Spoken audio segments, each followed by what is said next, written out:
see I've done the covers, which are a lot better. Again, all the nuts and bolt heads all done. That caliper's just ready to come off, ready to put the front wheel on tomorrow, so I can't get the tyre in that gap. Fitted the clutch cable. That works fine, or fits fine. It's yet to be connected. Front brake lines. There was a double banjo on there on the original one, but the double banjo doesn't fit onto the new front master cylinder, so I'm having to leave the one that's come with that one and put the double one on the caliper there, and then loop the brake cable round to the other one. This will be tied up out the way. It fits quite nicely actually, so you won't see much of it. Other than that, that's about it.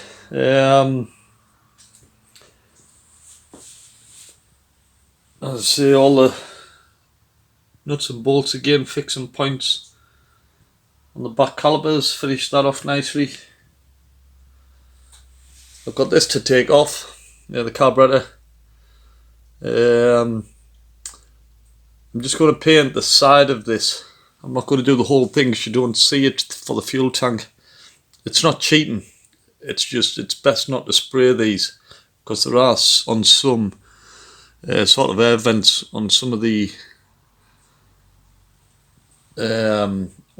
functions, you know, to allow air in, or certainly excess out.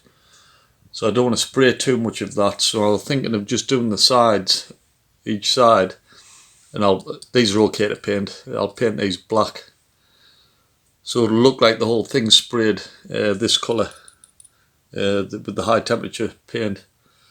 It'll just make it blend in more. You can't really, well, you can and you can't clean these. You can see how much of a pain it would be to get in all the nooks and crannies. So I'll clean it with carburetor cleaner and then just spray the side, and that'll be fine.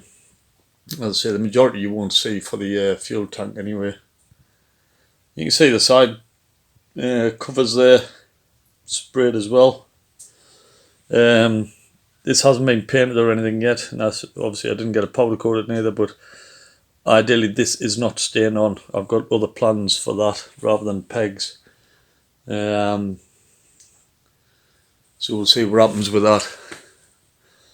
Other than that, that's pretty much it. That's all I've done today. I say that's all I've done. It took quite a while with the little artist brush, if you like, to go around and paint all the bolt heads. Even done the insides as well, and any threads that were sticking out. So like on the mounting point on that side, I've even painted the threads as well as the bolt heads on this side. I fitted the spark plugs as well and the coils. Yeah, that's it. So a little bit of an update there. Get the front wheel on tomorrow and see what else comes in the post. Dilly dilly. Alright guys, so I've just been reassembling the suspension.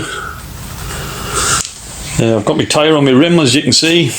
That's ready for spraying. So I'm going to mount the frame back onto the bike now, so I can do away with the support. Yeah, I'll still have plenty of room to get into where I need to do the wiring, etc. So at least it'll be back on 3 wheels. Hey, dilly dilly. She's back on 3 wheels. Happy days. So all the mounts are exactly where they were when I took it off. New alloy wheel on with new tyre.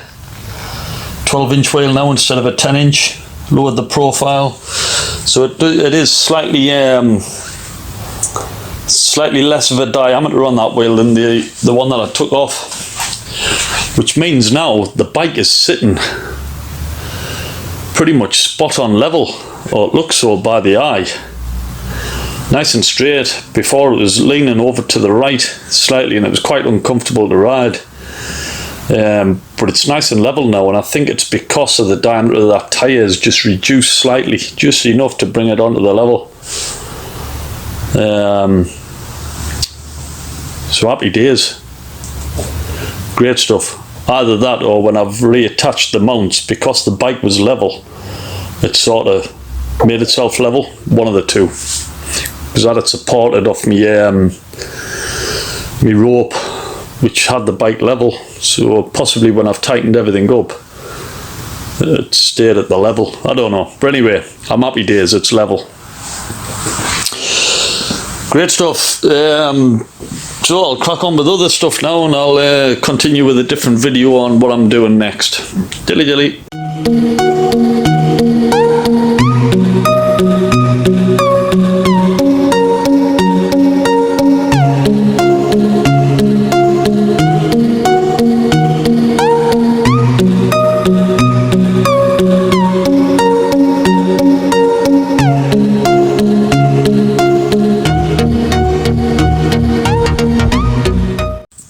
Yeah, I forgot to say, so while that hardener's drying, my gasket came for the cover, engine cover.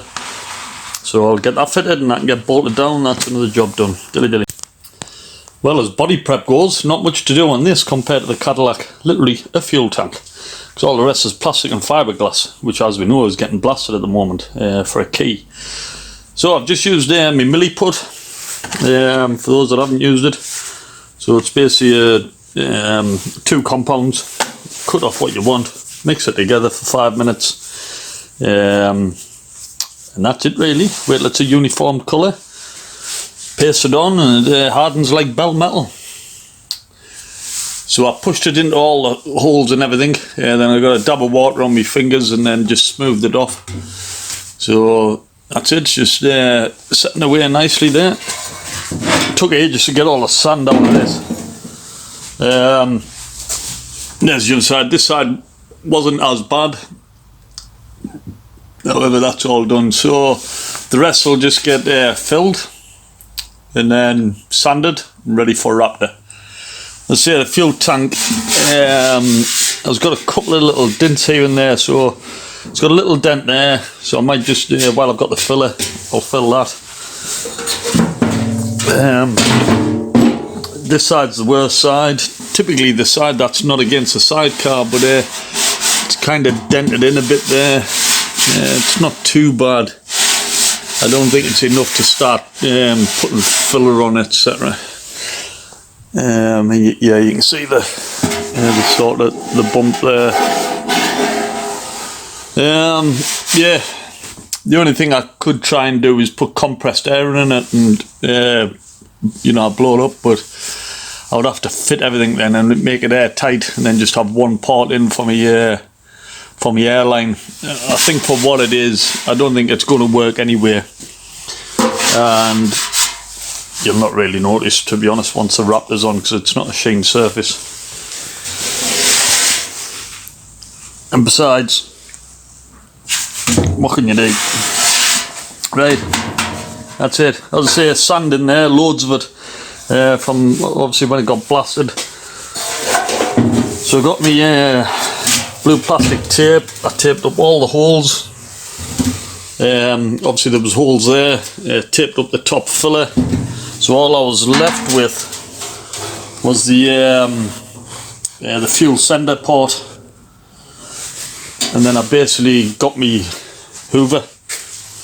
I got most of it out just by shaking it, and then I just used my Hoover attachment, hide that in.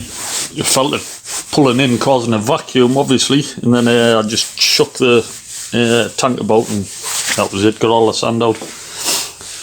So I can't hear any sand in there now. I've banged it as well, just in case there was any sat in the seams on the inside. So I'm quite confident I've got it all out.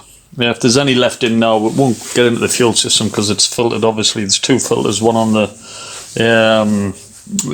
one on the fuel sender. In fact, it's one on the tap, on and off tap. There's a filter on there, a pre-filter. There's another filter on the bike, so And the sandal's sitting at the bottom anyway, but as I say, I'm pretty confident of getting everything out of there. Like, so that's the fuel tank prepped.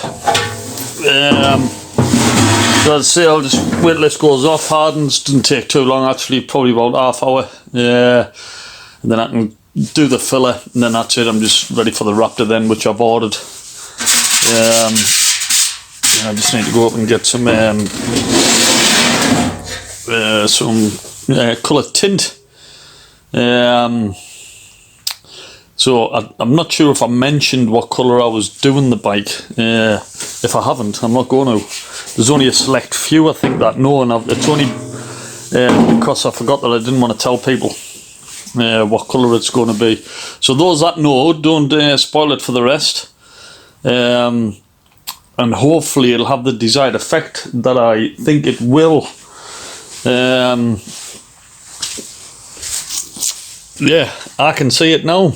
Anyway, dilly dilly.